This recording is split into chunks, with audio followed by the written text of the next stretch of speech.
Do not add these players off the waiver wire in week 15. We are gearing up for the fantasy football playoffs. This is not the time to mess around. There's a whole bunch of burning trash sitting on the waiver wire that everybody makes the mistake of picking up. But lucky for you, I'll be giving you guys a list in this video of the players we need to be avoiding because they are traps and all of my reasoning behind it. So make sure to be subscribed if you're not already because nobody else gives out this kind of information on YouTube. I appreciate you guys clicking on this video and being here with me, but I don't want to waste anybody's time. It is the number one thing I hate, but Amir Abdullah and Zamir White are two running backs we cannot be picking up. Yes, Josh Jacobs has been injured. He was a non-participant in practice Monday. He's probably not going to be playing this week and probably missing about 1 or 2 weeks at least with this injury that he's dealing with. Partly because of the severity of this injury, but partly because of this offense and the team situation in general. There's no reason for him to rush back. They're not making the playoffs. They're not really great. They've been playing with a backup quarterback. I guess you could call him that. He's really a starter, but he's not good. There's just no reason for him to rush back. They just lost in a game where the final score was 3-0. But this is making everybody and their mother run for these backup running backs off the waiver wire, and I'm here to tell you don't do it. More than likely, I'm willing to bet my house that this is going to be a 50-50 split committee backfield. And if we know anything about committee backfields, they are not good for fantasy. They hurt us in fantasy, and it's something we want to stay clear away from. If you want my take on how it'll turn out, Zamir White will probably end up being the first and second down back with Amir Abdullah taking the third downs and the receiving role. Again, just splitting it. Nobody's really going to be that relevant, and nothing about this situation screams value for me to throw all of my remaining fab or waiver priority on these guys. There's so many better players we can pick up on the waiver wire to prepare ourselves for fantasy football playoffs. If you guys do want a step-by-step guide of the players we can pick up for just that to win you a league, I'll pin a video up in the top about the top waiver wire ads for this week because there is a lot of good league winners. But this team is last in rush yards. They're bottom 5 in rushing attempts. They really don't try to get the running backs involved too much, and even if they did, this offense is terrible anyways. They don't get receptions out of the backfield anymore. And this is all speaking of Josh Jacobs because he's been the RB1 and the guy to go to in this offense. There really hasn't been anybody else. And if Josh Jacobs can't get it done as the clear-cut RB1 getting 100% of the usage,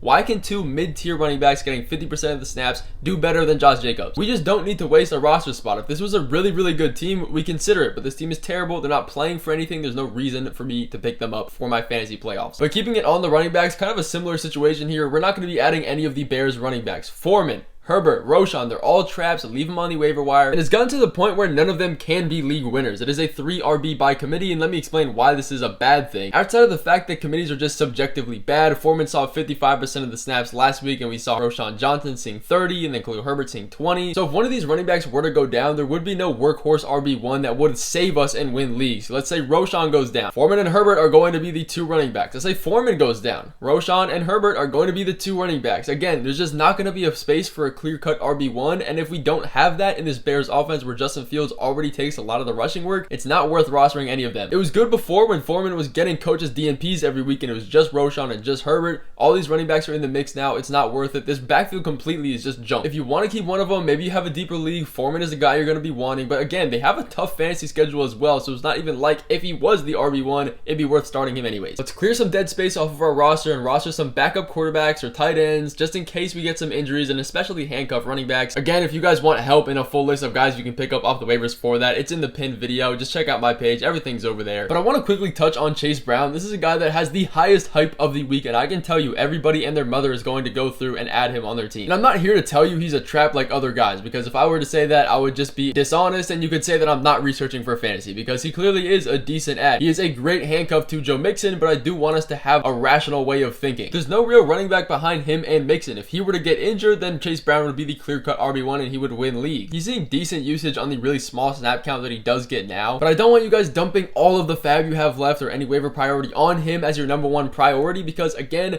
we're not going to be starting him unless Joe Mixon gets injured, and that's probably not going to happen. We can't base our waiver wire pickups just off hopes of an injury. He just falls back into that tier of a handcuff running back that's really valuable. The Samaje Perines, the Elijah Mitchells, the Tajay Spears, the Jalen Warren, the Josh Kelly, all these guys that are really premium handcuff running backs. Get him on your team, most definitely, but don't give up the bank for him. He's not necessarily a trap. I just want to make sure you guys are the most informed group on TikTok, so I added him in this video. But Parker Washington is an absolute trap on the waiver wire. He's had 2 back-to-back pretty decent games for the Jaguars, and I can't lie, he's done pretty decent. 18 fantasy points 2 weeks ago, 9 points the week before that. He's at a 60% snap share for those 2 games, and he's averaging 5 targets a game over that 2-week stretch. And obviously this is all happening because there is no Christian Kirk. He's been injured. Now he's on the IR. He's not going to play for the rest of the fantasy season, which puts him as the wide receiver 3 behind Zay Jones, behind Calvin Ridley, which is the role that he falls into. But just because he gets the wide receiver role doesn't mean he's a viable ad. He is just extremely risky. There's no way, even if all of your wide receivers are injured, that you're going to be trusting him in your starting lineup. Let me explain. explain, there are too many mouths to feed in this offense, even if Christian Kirk is injured. You got Zay Jones, who had 14 targets, led the team last week. We have Calvin Ridley. We have Evan Ingram, who is one of the better tight ends in targets per game. And we have Travis Etienne getting targets and usage out of the backfield. He's going to be the fourth option on this team. He's had 2 touchdowns in 2 weeks. The hype is absolutely through the roof. So even if you did want to pick him up, you're going to have to pay a premium just because he had a couple good games in a row. Again, he's been decent. Those touchdowns have been carrying his fantasy weeks. He's going to be a complete dart throw at the wide receiver position. I'd rather be using my bench on actual league-winning handcuff running backs,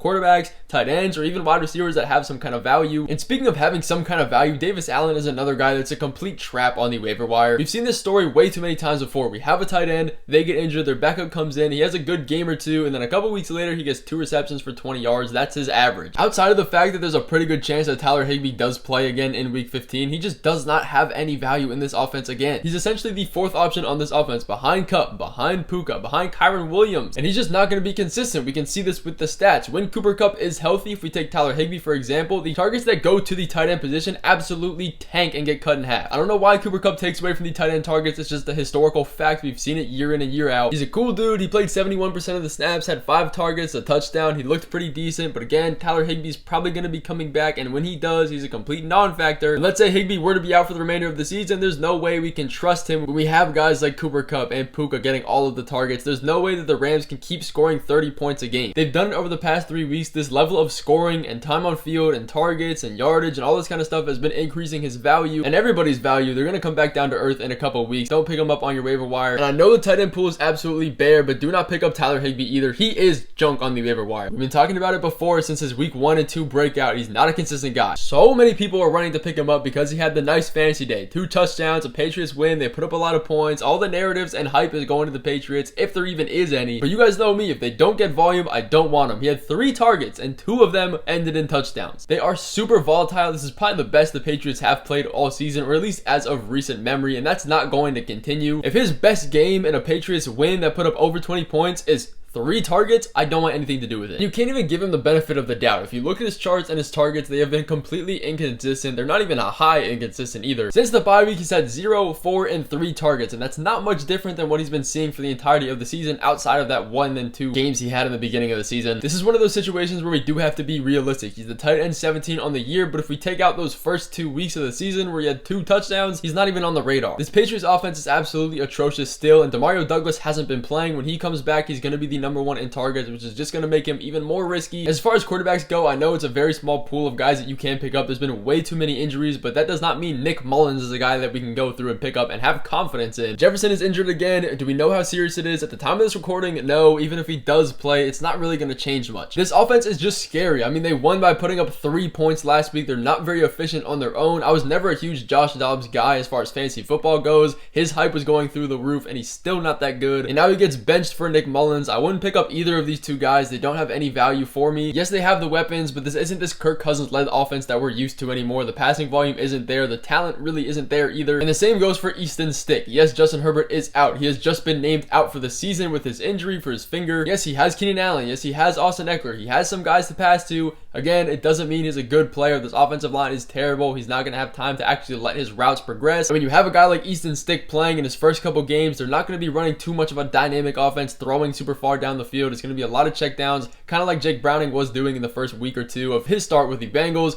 It's not a guy we want to be picking up. If you do want quarterbacks to pick up though, well, make sure to watch the waiver wire video. It is pinned, or you can just check my video for it. But that is going to end off this video. I'll see you guys over there if you do want to watch it. If not, I appreciate you guys watching this video, and I'll see you guys in the next video coming tomorrow.